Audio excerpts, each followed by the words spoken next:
Hi everyone, Lanell here with Expats Toolkit. Welcome back to the show today. I am sure you're starting to have the butterflies in your stomach because we are on countdown 2 weeks from your departure date. This may feel like a home stretch, but we still have a few critical things that we need to do before we leave our home country. Don't worry, I have you covered. I will walk you through the steps into this 2-week process so that you are prepared for your journey abroad.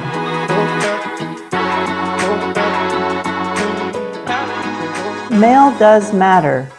Have you arranged for your mail forwarding to a new address? That could be your family or friend, but make sure that you have set that up so that when you're abroad, that your mail has been sent to an address that someone is either managing or can manage for you. If you don't have a family or friend that can receive your mail, then you might want to consider trying virtual mail.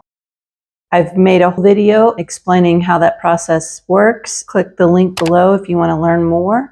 But you definitely want to keep your home address or some sort of home address in your home country. This is basically for really important documents because P.O. boxes typically don't work for some industries, so therefore you really need to have a mailing address. So if you decide to have a family or friend manage your mail, and you're going to be receiving checks or some sort of important documents that need to have a signature, you might want to designate one of those folks to be a signature on your account, and that way it'll make your life a lot easier.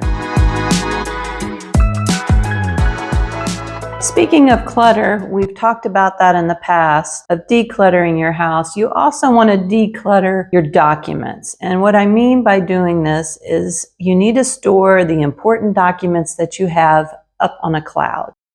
And make sure the cloud option that you choose has a secure system. Therefore, if you're storing important things like passport information, banking information, insurance, so on, it is a secure site. This is for your digital safety net.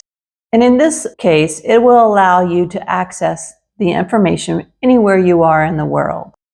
If you plan to bring a laptop, make sure that you have done a backup on your laptop, because during your transition, there may be some glitch in the system. Either invest in an external hard drive or back all that system up to a cloud. This will keep your computer safe as well as assure yourself that you have accesses to those documents. If you plan to leave electronics behind, you want to make sure that you have wiped out the hard drive. Clean it up, do whatever you need to do to make sure there's nothing that could be a threat to you. Nobody wants their personal information floating around out there. Make sure you clean up your hard drive, and that way if it's being stored somewhere or someone is using it while you're away, that it is not holding important information or anything like that.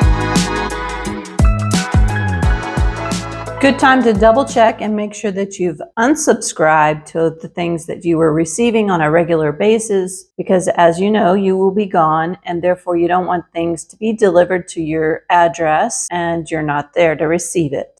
Go through your bank statements, credit card statements, and if you see something that you've regularly have a subscription to, make sure you put a stop to that before you depart.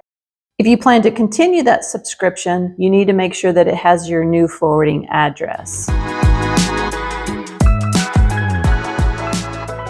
Speaking of returning things, if you've borrowed from your neighbor a Tupperware bowl, or you've borrowed clothes from someone, or you still have a library book out, make sure that you've returned all those items before you leave. You want to depart on a good note. While plastic is fantastic as far as payment goes, you also want to have some cash in hand in currency of your host country. You might exchange a small amount at the bank that you use, or once you arrive there, you can go to an airport exchange office. You're going to need that to pay the taxi driver and maybe grab a quick bite to eat in the airport. So don't forget to have your cash on you. Moving may seem solo, but that doesn't mean you have to do it alone. Schedule a friend or a family member to take you to the airport to help you get your luggage into the airport, set up at the counter, say your goodbyes. It's just a nice way to leave home.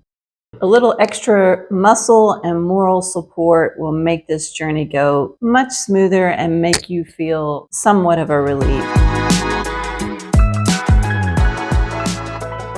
Confirm your flight, get your seat assignments, make sure the time hasn't changed, confirm your accommodations, make sure that you have scheduled pickup at the airport to transport you to your accommodations.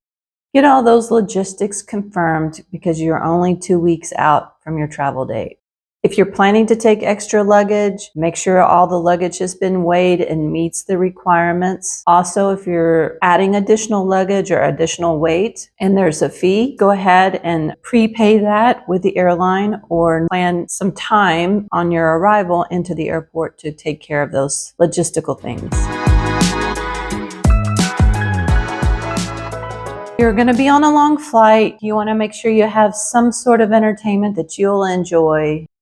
So download some favorite books you may want to read or a movie, anything that will make this long trip relaxing because you're going to embark on a whole new lifestyle. And so this piece of this trip is nice to just chill out and relax. I like to bring a few little of my own snacks.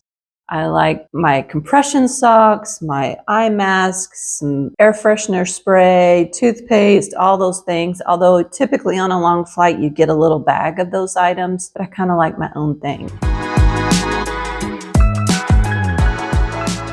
Make sure at this point that you've scheduled some time to meet up with some expats. You can do this through social media. There's many expat groups out there. Internations is a very big one that's in many countries. And schedule some time to maybe sit down and visit with someone over some coffee. That way, when you arrive, you know where to go and how to connect with these people. Make sure to pack your adapters if you're planning to bring electronics from the US. Obviously, you can buy these things once you arrive, but again, to make things go a little easier, I'd go ahead and get them and have them with you. When traveling outside your country, all your digital devices, all are going to recognize that your IP address is in a different country, therefore it may be impossible to access. I suggest that you purchase a VPN, and this will allow you to change your location into the US and access those accounts. There are some free VPNs, but I recommend not to use those. Go ahead and purchase one now. That way you can kind of look at how it works. And so when you arrive and you want to access your bank account back home, you can quickly get into it just by changing the VPN to wherever you want it to be in the United States. This is a good time to schedule those last-minute appointments. Go get your hair cut. Get your nails done, make sure all your clothes are clean from the laundry. Anything that is kind of your monthly appointment scheduled thing that you do, get it done today. Because once you arrive, you're going to be busy setting up your new place, trying to get acclimated to your new environment. And therefore, you don't want to have to try to figure out who's a good hairstylist and where do you go to get your nails done or anything like that. Don't forget to unlock your phone, as if you decide to purchase a SIM card in your host country and you want to put it in your phone has to be unlocked from your user in order to be able to access that. So make sure your phone is unlocked. If you plan to use an eSIM, go ahead and get that set up. Again, I recommend Airlo. I think they're a great company. You don't have to get involved in opening up your telephone. It's all a cloud-based, very easy to use. If you plan to transition your phone to an internet phone like Google Voice so that you can keep your same cell phone number, if you haven't done it already, you definitely need to get that done. Do not wait until you're overseas because you can't. Make sure that's all taken care of before you leave. Whew, that was a whirlwind of information. I'll provide you with a checklist down below that you can print out, and it will give you all the information you need to make sure they have been completely done.